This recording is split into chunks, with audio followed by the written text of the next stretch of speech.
Have you ever been cold, tired, dirty, wet, hungry, poor? Have you ever been all of those things at the same time? Yes, I have. And I have come a long way from where I was to where I am. I started in a little cabin in the hills of Humboldt County and graduated to Melody Trailer Park, where I kicked around in the School of Hard Knocks for about a decade before I managed to get myself to New York, went to the Culinary Institute of America, back to the West Coast, San Francisco, honing my skills as a chef, and I met a beautiful woman that I convinced to be my wife, and we are now the co-owners, and I am the executive chef of Moonstone Bistro, and I am here to tell you a truth. It's an unpopular truth, and it's a provocative truth. It's a truth that you already know, but we don't really say it in public that often. And the truth is, a lot of people would rather take rather than earn, and not every high school kid that graduates from high school deserves a huge salary. And no matter how many laws we pass, we will never really be able to protect ourselves from ourselves. And we are not created equal. We are not all the same.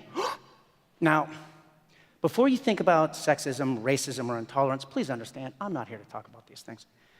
These things are born from hate. These are narrow-minded, cloistered points of view that come from people who have a lack of opportunity, a lack of education, and they just don't understand the great leaps forward that society makes when it is open and it integrates. No, I'm here to talk about love.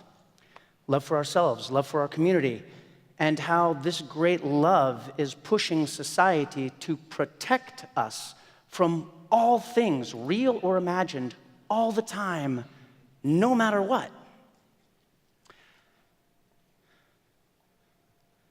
In fact, it's getting to the point now where we pass laws banning objects and actions, and now we're starting to ban emotions. Feelings. Loss hurts. Loss feels terrible. So we ban loss. We also ban diving boards. We ban peanut butter and strawberries from school. We ban gluten. Right? So we ban all sorts of feelings. We don't like loss. Loss hurts. So we ban loss by making sure everybody gets a trophy. Everybody wins. We throw full-on formal graduations for kindergarten, like first grade, second grade. We ban hurt feelings by telling ourselves that we are all the same, that no one is better than anyone else. We ban rejection and jealousy by making sure that everybody gets the same slice of pie, or we all get to go to the same parties. Everybody gets to go to pizza. Is this wise? What's the message? That if you work hard, that if you struggle, that if you study, that if you show up every day, you get the same reward as those who don't? Do we really want to instill into our society the idea that success is shunned because someone's success will hurt someone else's feelings? We need to relax. We need to step away from this protect ourselves from all things, this micromanaging, helicopter parenting, bubble wrapping all things. And we need to start telling the truth to ourselves, to our loved ones, to our community. I guess I'll go first. So, if I were to tell you that I was an NFL linebacker, yeah, you'd have reservations about that. Why? Because I'm not big enough. I'm not strong enough. I'm not fast enough. I am not physically equal. Get over it. I had to. Hey, well, what about intellect then? Surely we're all the same smart. I don't really understand string theory. I didn't invent Microsoft. I didn't create the iPhone. So I'm not the smartest person in the room. In fact, there are lots of people smarter than I am. And while I'm at it, there's people better looking than I am, taller than I am, more charismatic, more altruistic. They have more hair. There are hundreds, if not thousands, of traits ranging from the physical to the psychological that we as humans have as our differences. And there are lots of people who have had every advantage, every opportunity, and they're not doing that well. They can't seem to keep it together. So, what motivates us? Why are we different? What makes us special? Yeah, I like that slide. So, we as children learn very early on the tools that we need to survive in our environment. And as we grow through adolescence, we continually update this learning mechanism with new information in order to always achieve an outcome that best suits our needs. Adversity is the catalyst to this learning mechanism. It is said that necessity is the mother of invention. I propose that adversity is the father of ingenuity. Adversity invites us to exercise our intellect, to challenge our mind, to overcome problems, to develop the talent of being clever and shrewd, or suffer the consequences. Because adversity will also punish us. It will force us to be stark, to be burdened, to be wary, to be sad, to be miserable. It is these two outcomes, success or failure, that define our future selves. As an example, for me, on a platter. Now, I grew up in a little tiny cabin way in the remote hills of Humboldt County. No indoor plumbing, no electricity, no telephone, no HBO, no. Problems were everywhere, but my parents loved me and they were determined. When we were cold, you couldn't just walk into the house and turn on the heater. Nope. You had to get a chainsaw, you had to get a deadfall, you had to cut down the tree, you had to haul it back to the house, you had to chop up firewood, and you had to build a fire.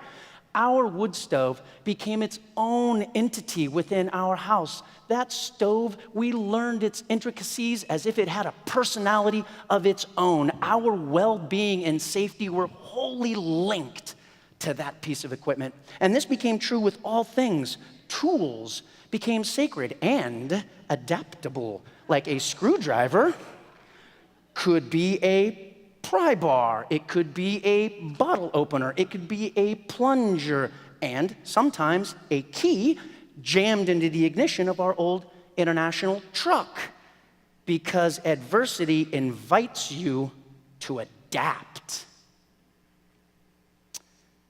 We used kerosene lamps. When it got dark, if I wanted to do anything, I had to prove myself worthy of fire and fuel. Well, this is California. There's no fire station where I'm from. So a little kid running around with a kerosene lamp, that should be terrifying. But I knew that when my parents gave me my own kerosene lamp, I was afforded 0 mistakes. Not one, ever. I knew the difference between a toy and a tool. And that kind of adversity breeds great responsibility. Adversity also breeds and nurtures independence. When I was 17, I was done. Like, screw this country living. I wanted to move into town, so I got a job. I rented a trailer, right? I had electricity. I was on my own. I had running water at a toilet that flushed. I wanted a girlfriend. I wanted to get a car. I wanted a girlfriend. So moving out was anticlimactic. It was natural. It was normal. My parents didn't put up a fuss. I had earned it, proven it. At that point in time, asking for things was not how things got done. Doing things was how things got done. Adversity makes us strong. Like our body, our mind becomes stronger when it has to overcome problems, when it has to create solutions. Adversity actually gives us the tools that we need to deal with the complex emotions of pain, sorrow, suffering, loss. We need adversity. Adversity gives us strength of character. Now, too much adversity will kill an organism. It's true. You can seriously maim or forever wound something. But if we bubble wrap every bump, if we safety scissor every sharp edge, can we actually create an organism so sensitive, so fragile, that it cannot endure consequence, loss, failure, criticism?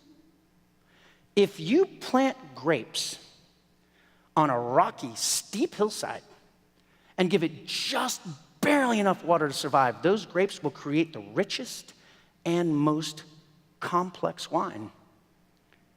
So maybe we, as a society, would rather blame our lack on an unfair system than suffer the thought that we have to work harder for what we want.